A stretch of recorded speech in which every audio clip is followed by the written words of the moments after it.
Chào các bạn nha, lại là Tèo đây. Kỳ thi tốt nghiệp trung học phổ thông và xét tuyển đại học đã đến gần. Thì trong cái giai đoạn này mình biết các bạn đang phải mất ăn mất ngủ cày ngày cày đêm, lúc nào cũng vùi đầu vào sách vở, rồi thì lên trường, rồi đi học thêm, rồi thì đi học nhóm. Về nhà thì cũng ăn gỏi chén cơm rồi chạy ngay vào bàn học. Tất cả những điều này mình đều đã từng trải qua. Thậm chí ở cái thời của mình còn phải thi cả 2 kỳ thi, cày như một con trâu thi 6 môn tốt nghiệp, xong là phải úp mặt xuống ruộng để cày tiếp kỳ thi đại học. Vì vậy nên mình hiểu được những cái áp lực mà các bạn đang phải chịu đựng. Nhưng rồi mọi thứ nó cũng sẽ qua. Hồi đó mình thi tốt nghiệp được 55,5 trên 60 điểm, tính ra cũng thuộc top của tỉnh. Nhưng mà bây giờ nghĩ lại thì có những thứ mình có thể cải thiện. Ở đây mình không nói về điểm số, mà nói về cái khoảng thời gian mà mình đã bỏ ra nó quá nhiều đi.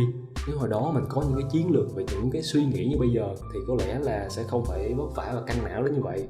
Nên hôm nay mình làm video này để chia sẻ với các bạn về những cái chiến lược, những cái nguyên tắc để ôn thi và chạy nước rút cho kỳ thi sắp tới. Hy vọng là nó sẽ giúp ích được cho các bạn. Chúng ta bắt đầu luôn nhé. Cái đầu tiên cũng là cái quan trọng nhất, đó là các bạn phải lập kế hoạch, phải có thời gian biểu. Chắc các bạn đã nghĩ là thời gian thì méo có, mà còn kêu ngoài đó là kế hoạch.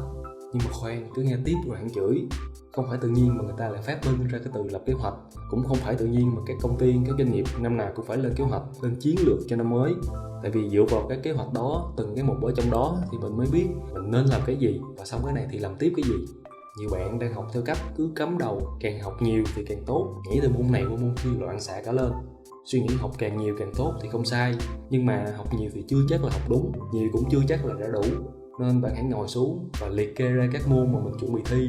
Mình lấy ví dụ là 6 môn: toán, văn, anh và lý, hóa, sinh. Rồi tiếp theo hãy sắp xếp thứ tự ưu tiên cho nó. Sắp như thế nào? Mình chỉ có thể gợi ý cho các bạn chứ không thể đưa ra được một công thức cụ thể nào, vì mỗi bạn có những khả năng cũng như những cái mục đích về điểm số nó khác nhau. Thứ nhất, nếu các bạn cũng đang còn cái kết quả thi này để xét tuyển vào đại học thì các bạn nên sắp xếp thứ tự ưu tiên cho các môn cần để xét tuyển của cái ngành, cái trường mà bạn đã chọn. 3 môn cần để xét tuyển đại học này nên đứng đầu danh sách. Khi đó bạn sẽ có 2 nhóm, một nhóm gồm 3 môn xét tuyển đại học và một nhóm không xét tuyển gồm 3 môn còn lại. Tiếp theo, sau khi đã có bảng danh sách theo thứ tự ưu tiên, các bạn tự đánh giá lại năng lực của bản thân và dựa trên số điểm thi thử của từng môn để sắp xếp lại ưu tiên trong từng nhóm. Chẳng hạn, trong nhóm xét tuyển của bạn là toán, văn, anh thì bạn khá tự tin với môn toán, thi thử cũng được toàn 8 đến 9 điểm, còn môn văn thì yếu quá, có 5-6 điểm, thì khi đó bạn sẽ để môn toán ở vị trí thứ 3 và môn văn ở vị trí thứ nhất. Bước cuối cùng là bạn sẽ tính lại tổng thời gian mà mình có trong một tuần và phân bổ vào tất cả các môn sao cho hợp lý.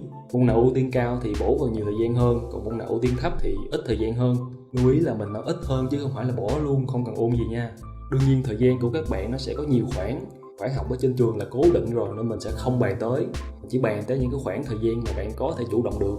Mình lấy tiếp ví dụ ở trên, môn toán bạn đã tự tin rồi mà lịch học ở trên trường lại cũng dành quá nhiều thời gian cho môn toán nữa, thì khoảng thời gian ở nhà bạn càng nên phân bổ ít thời gian lại cho nó. Theo vào đó là bạn hãy bổ nhiều thời gian vào cho các môn khác. Rồi sau khi bạn làm xong cái bước ở trên, các bạn sẽ có được một thời gian biểu cho một tuần. Ngày hôm nay học cái gì, học những môn nào, từ mấy giờ tới mấy giờ, rồi ngày mai thì môn nào. Cứ như thế từ thứ Hai cho tới Chủ nhật. Lưu ý là từ thứ Hai tới Chủ nhật không có nghĩa là các bạn sẽ dành toàn thời gian của mình cho việc học. Chúng ta sẽ qua cái nguyên tắc thứ hai để làm rõ vấn đề này. Người ta nói học nhiều quá thì bị điên, câu này không có sai đâu các bạn. Học hành đúng là quan trọng, nhưng mà ngoài ra thì sức khỏe nó cũng là một cái quan trọng không kém. Khi mà bạn cày quá lỡ bị bệnh sắc mặt thì ai học giùm cho? Nên cái gì cũng phải điều độ. Mình hiểu nhiều bạn không có nghĩ tới đâu, cứ cho là mình ít khi bị bệnh lắm. Nhưng mà các bạn chưa có trải qua đâu, bệnh ập tới lúc nào không biết. Nhiều bạn đổ bệnh rồi cả trầm cảm do ôn thi, rồi cho tới ngày thi thì không có sức để đi luôn. Rồi cuối cùng những công sức, cả thời gian và tiền bạc để ôn thi đổ xong đổ bể hết. Vì thế bạn phải xen kẽ thời gian học và thời gian nghỉ ngơi, nên tự lập nguyên tắc cho mình. Ví dụ chỉ học tới 10 giờ đêm, sáng 5 giờ dậy sớm để học. Và xen kẽ theo nguyên tắc cứ 25 phút tập trung thì sẽ có 5 phút nghỉ ngơi. Cái nguyên tắc này không phải là mình tự nghĩ ra mà nói tào lao đâu. Đây là một phương pháp rất hiệu quả có tên là Pomodoro. Các bạn có thể tìm hiểu, mình đã áp dụng nó trong suốt thời gian học của mình. Các bạn có thể dùng đồng hồ báo thức để cài 25 phút. Cứ mỗi khi đồng hồ reo thì các bạn đứng dậy đi uống miếng nước, hay đơn giản là nghe một bài nhạc rồi lại tiếp tục. Cứ thử nhé. Cái cuối cùng mà mình muốn nhắc tới đó là việc học nhóm. Có nhiều bạn nghĩ là mình giỏi rồi thì mình không cần học nhóm, không cần học chung với tụi bạn yếu hơn làm gì, tụi nó có giúp gì được cho mình đâu, mà toàn là mình chỉ bài cho tụi nó không à. Nhưng mà các bạn quên một điều là khi kiến thức nó được trao đổi, được thảo luận hay thậm chí là bị chặt chém thì kiến thức đó nó sẽ hằn sâu vào trong não của bạn hơn là những kiến thức chỉ đi từ sách cho tới não. Ngoài ra, một lợi ích khác của việc học nhóm đó là các bạn sẽ được trò chuyện, được chia sẻ những cái suy nghĩ và cả những cái áp lực của mình đến với đúng đối tượng. Vì đó là những bạn cùng trang lứa với mình, cùng mục tiêu và cũng cùng đang gánh những cái áp lực trên vai của mình. Để làm gì? Để những giờ học nó bớt căng thẳng hơn và nó vui vẻ hơn, và quan trọng là mình bớt cô đơn hơn. Cô đơn nó kinh khủng lắm các bạn. Còn một mình ôn thi mà không có ai trò chuyện thì áp lực lại cộng thêm stress nữa thì chịu sao mà nổi.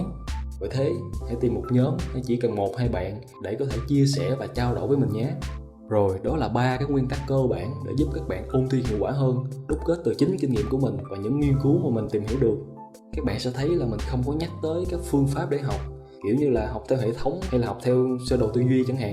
Tại vì nó tới cách học thì nó phức tạp lắm và cần nhiều thời gian để các bạn tìm hiểu cũng như là thử nghiệm và đánh giá kết quả. Vì mỗi người mỗi kiểu, đâu có ai giống ai đâu, nên cách học nó sẽ có thể là phù hợp với người này nhưng nó lại khó đối với người khác. Và ở thời điểm này gần tới ngày thi rồi mà kêu các bạn thử một phương pháp học khác, một phương pháp mới so với cách mà các bạn đang làm là quá mạo hiểm. Nên cứ học như thế nào bạn thấy ổn là được. Rồi, đó là những chia sẻ của mình, hy vọng là nó sẽ giúp ích được cho các bạn. Nếu các bạn cần mình tư vấn thêm hoặc muốn tìm hiểu thêm về vấn đề gì thì hãy comment bên dưới, mình sẽ trả lời hoặc là video chi tiết sau nhé. Nếu thấy video này có ích thì các bạn hãy giúp mình bằng cách bấm vào nút like và chia sẻ video này đến với những người cần nó, và bấm vào nút đăng ký kênh và cái chuông để nhận được những video thú vị và bổ ích tiếp theo nhé. Cảm ơn các bạn, hẹn gặp lại các bạn trong video tiếp theo.